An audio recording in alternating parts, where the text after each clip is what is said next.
বিশ্বকাপে নকআউট পর্বে ছোট দলগুলো প্রতিনিয়ত চ্যালেঞ্জ জানাচ্ছে বড় শক্তিগুলোকে। তাই কোনো রকম আত্মতুষ্টির সুযোগ নেই বিশ্ব চ্যাম্পিয়ন আর্জেন্টিনার। গ্রুপ পর্বে শতভাগ জয় পেলেও রাউন্ড অফ 32-তে কেপ ভার্দের বিপক্ষে মাঠে নামার আগে বেশ সতর্ক আলবিসেলেস্তারা। কানসাস সিটির অনুশীলনে সেই বাড়তি সতর্কতার ছাপই স্পষ্ট।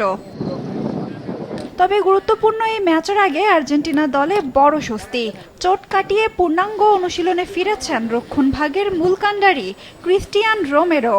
গ্রুপ পর্বে অস্ট্রিয়ার বিপক্ষে ম্যাচে হাঁটুতে চোট পেয়ে মাঠ ছেড়েছিলেন 28 বছর বয়সী এই সেন্ট্রাল ব্যাক, যার ফলে জর্ডানের বিপক্ষে শেষ ম্যাচে তাকে বিশ্রামে দিয়ে নামানো হয়েছিল অভিজ্ঞ নিকোলাস ওটামেন্ডিকে।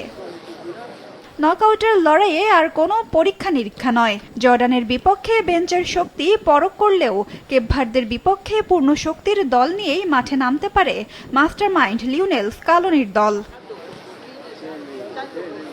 বরাবরের মতোই স্পটলাইট থাকছে অধিনায়ক লিওনেল মেসির ওপর। অনুশীলনে বেশ চনমনে দেখা গেছে LM10-কে। কেপ ভার্দের ডিফেন্স ভাঙতে মেসির জাদুকরি পায়ের দিকেই তাকিয়ে থাকবে বিশ্বের ফুটবল প্রেমীরা।